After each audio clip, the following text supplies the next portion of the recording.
ಇನ್ನೊಂದು ಮತ್ತೊಂದು ವಿಚಾರ ಅಂತಂದ್ರೆ ಬಿಗ್ ಬಾಸ್ ಮನೆಗೆ ನೀವು ಲೇಟ್ ಆಗಿ ಹೋದ್ರು ಕೂಡ ಫಸ್ಟ್ ಕ್ಯಾಪ್ಟನ್ ನೀವು ಆಗಿದ್ರಿ. ಹೌದು.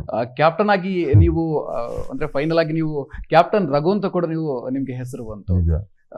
ಆ ಎಕ್ಸ್ಪೀರಿಯನ್ಸ್ ಹೇಳೋದಾದ್ರೆ ಕ್ಯಾಪ್ಟನ್ ಆಗಿ ನಿಮ್ಮ ಜೊತೆಗೆ ಯಾವ ರೀತಿಯಾಗಿ ಉಳಿದ ನಿಮ್ಮ ಕಂಟೆಸ್ಟೆಂಟ್ ಯಾವ ರೀತಿಯಾಗಿ ಕೋಆಪರೇಟ್ ಮಾಡಿದ್ರು ಆ ಟೈಮಲ್ಲಿ? ಇಲ್ಲ, ಯಾರು ಕೋಆಪರೇಟ್ ಮಾಡಿಲ್ಲ. ಕ್ಯಾಪ್ಟನ್ ಆದಾಗ ಎಲ್ಲರೂ ಇರಿಟೇಟ್ ಮಾಡಿದ್ವು. ಓಕೆ. ಬಟ್ ನನ್ ಬೆಸ್ಟ್ ಪಾರ್ಟ್ ಅಂದ್ರೆ ಇರಿಟೇಷನ್ ಕೋಪ ಮಾಡದೆ ತಡ್ಕೊಂಡ್ನಲ್ಲ, ಅದೇ ಪ್ಲಸ್ ಆಗಿದ್ದ ಅವತ್ತು. ಸುದೀಪ್ ಸರ್ ವೀಕೆಂಡ್ ಅಲ್ಲಿ ಹೇಳಿದ್ರು ತುಂಬಾ ಚೆನ್ನಾಗಿ ಹ್ಯಾಂಡಲ್ ಮಾಡಿದ್ವಿ. ಯಾಕಂದ್ರೆ 12 ಸೀಸನ್ ಅಲ್ಲೇ ನಡೆದಿರ್ಲಿಲ್ಲ.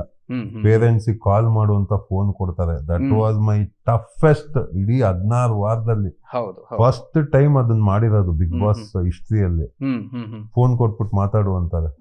Very very difficult. ಅವ್ರ ಕಡೆಯಿಂದ ಬರುವಂತ ಅಯ್ಯೋ, ನಾನ್ ಫೋನ್ ಮಾಡಿ ಅವ್ರಿಗೆ ಹೇಳ್ಬೇಕು ನಿಮ್ ಮಗ ಹಿಂಗ್ ನಾಮಿನೇಟ್ ಆಗಿದ್ದಾನೆ ಅಂತ. ನೀವು ಪ್ರಿನ್ಸಿಪಲ್ ಆಗಿ ಮಾತಾಡ್ಬೇಕಾಗಿತ್ತು. But very tough. ಅವ್ರು ಏನೇ ಮಾತಾಡೋದು ನಂಗೆ ಮಾತಾಡಕ್ಕಾಗಲ್ಲ. Have to be very nice to them. ತುಂಬಾ ಟಫ್ ಇತ್ತು ಮೆಂಟಲಿ. ಇನ್ನೊಂದು ಮುಖ್ಯವಾಗಿರೋದಂದ್ರೆ ನಿಮ್ಗೆ ನಿಮ್ಮ ಫ್ಯಾಮಿಲಿ ವೀಕ್ ಆಗಿರಬಹುದು, ಜೊತೆಗೆ ನೀವು ಫೈನಲ್ ಆಗಿ ಕೇಳ್ಕೊಂಡ್ರಿ ನಿಮ್ಮ ಮಗ ಮನೆಯೊಳಗೆ ಬರೋ ಆ ಮೂಮೆಂಟ್ ಬಗ್ಗೆ. ಸಕ್ಕತ್ತಾಗಿತ್ತು. ಫ್ಯಾಮಿಲಿ ಬಂದಾಗಂತೂ it was very very nice. Because ನಮಗೆ ನನ್ನ ಲೈಫಲ್ಲಿ ಇರೋದೇ ನನ್ನ ವೈಫು, ನನ್ನ ಮಗ. ಅದಕ್ಕಿಂತ ಜಾಸ್ತಿ ಯಾರು ಇಲ್ಲ. ನೋ ಬ್ಯಾಕಪ್, ನಂಗೆ ನೋ ಸಪೋರ್ಟ್. ನಂದು ಏನಿದ್ರು ನಮ್ಮ ಮಗ, ನಮ್ಮ ವೈಫ್ ಅಷ್ಟೇ.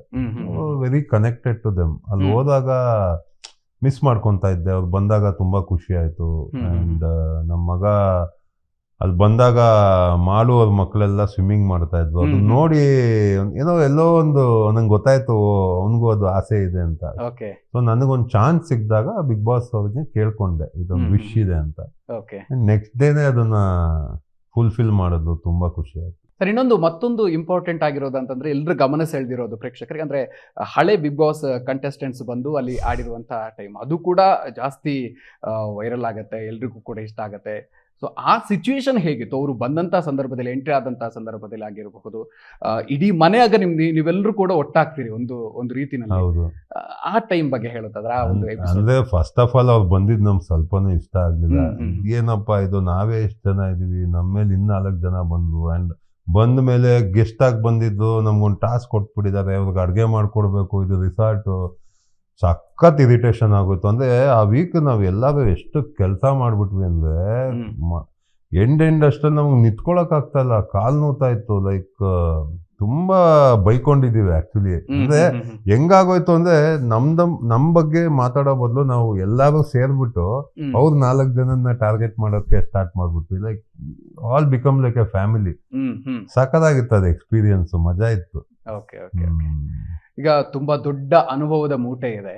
ಸೊ ಈ ಒಂದು ಸಂದರ್ಭದಲ್ಲಿ ನೀವು ಆಗ್ಲೇ ಹೇಳ್ತಾ ಇದ್ರಿ, ನಾನು ತುಂಬಾ ಅಂದ್ರೆ ಬಿಗ್ ಬಾಸ್ ಗಿಂತ ಹೋಗೋದ್ ಮೊದಲು ಸ್ವಲ್ಪ ಬೇರೆ ರೀತಿಯಾಗಿ ಅಂದ್ರೆ ಸ್ವಲ್ಪ ಅಗ್ರೆಷನ್ ಎಲ್ಲ ಇತ್ತು ಅಂತ. ಮನೆಯಿಂದ ಹೊರಗೆ ಬರ್ಬೇಕಾದ್ರೆ ಈಗ ನೀವ್ ಏನ್ ಅನ್ಕೊಂಡಿದ್ರಿ? ಇವಾಗ ಯಾವ ರೀತಿಯಾಗಿ ಅದರಿಂದ ಬಂದಿರುವಂತಹ ಪಾಸಿಟಿವ್ ಇದನ್ನ ಯಾವ ಅಂಶವನ್ನ ತಗೊಂಡು ಬರ್ಬೇಕು?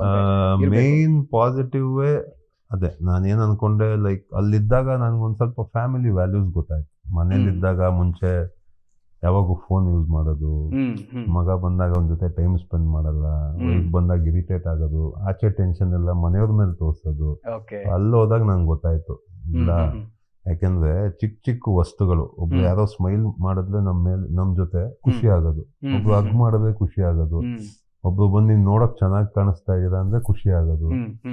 ಅವಾಗ ಅರ್ಥ ಆಯ್ತು, ಇಷ್ಟು ಚಿಕ್ಕ ವಿಷಯಕ್ಕೆಲ್ಲ ನಾವು ಖುಷಿ ಪಡ್ತಾ ಇದೀವಲ್ಲ, ಮನೇಲಿದ್ದಾಗ ಇದೆಲ್ಲ ನಾರ್ಮಲ್ ಅಲ್ವಾ, ನಾರ್ಮಲ್.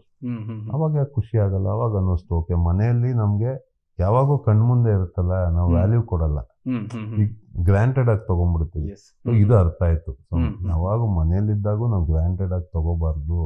ಯಾಕಂದ್ರೆ ಇವತ್ತಿರೋದು ನಾಳೆ ಸಿಗಲ್ಲ ನಮ್ಗೆ, ಯಾವತ್ತು ಬೇಕಾದ್ರೂ ಹೊಟ್ಟೋಗ್ಬೋದು, ಅದು ಏನ್ ಬೇಕಾದ್ರೂ ಆಗ್ಬೋದು. ಸೊ ಇದ್ದಾಗ ಅನುಭವಿಸ್ಬೇಕು ಅಂತ ಒಂದು ಲೆಸನ್ ಕಲಿತೆ ನಾನು.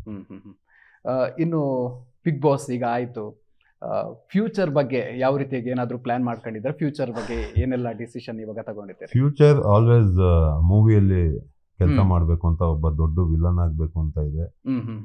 ಸುದೀಪ್ ಸರ್ನು ಕೇಳಿದೀನಿ, ಒಂದು ಚಾನ್ಸ್ ಕೊಡಿ ಅಂತ, ನೋಡೋಣ ಅಂದಿದ್ದಾರೆ. ಅದೇ ಪ್ರಾಜೆಕ್ಟ್ಸ್ ಎಲ್ಲ ಬರ್ತಾ ಇದೆ, ಲೈನ್ ಅಪ್ ಅಲ್ಲಿ ಮಾತಾಡ್ತಾ ಇದ್ದೀನಿ. ಇನ್ನ ಯಾವ್ದು ಫೈನಲ್ ಆಗಿಲ್ಲ. ಒಳ್ಳೆ ಕ್ಯಾರೆಕ್ಟರ್ ಮಾಡ್ಬೇಕು ಅಂತ ತುಂಬಾ ಆಸೆ ಇದೆ. ಯಾಕೆಂದ್ರೆ ಇವಾಗ ಸಿಕ್ಕಿರೋದು ನನಗೆ ಪಾಪ್ಯುಲಾರಿಟಿ.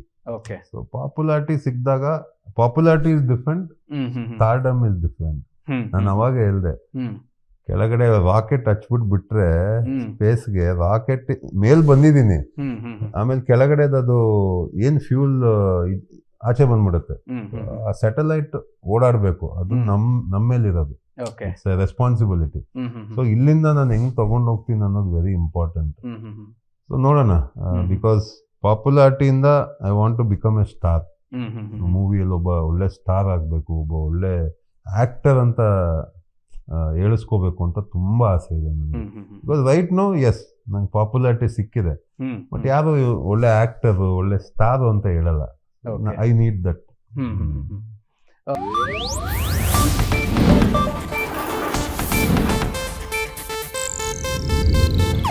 ಇದು ಏಷ್ಯಾನೆಟ್ ನ್ಯೂಸ್ ನೆಟ್ವರ್ಕ್ ಪ್ರಸ್ತುತಿ.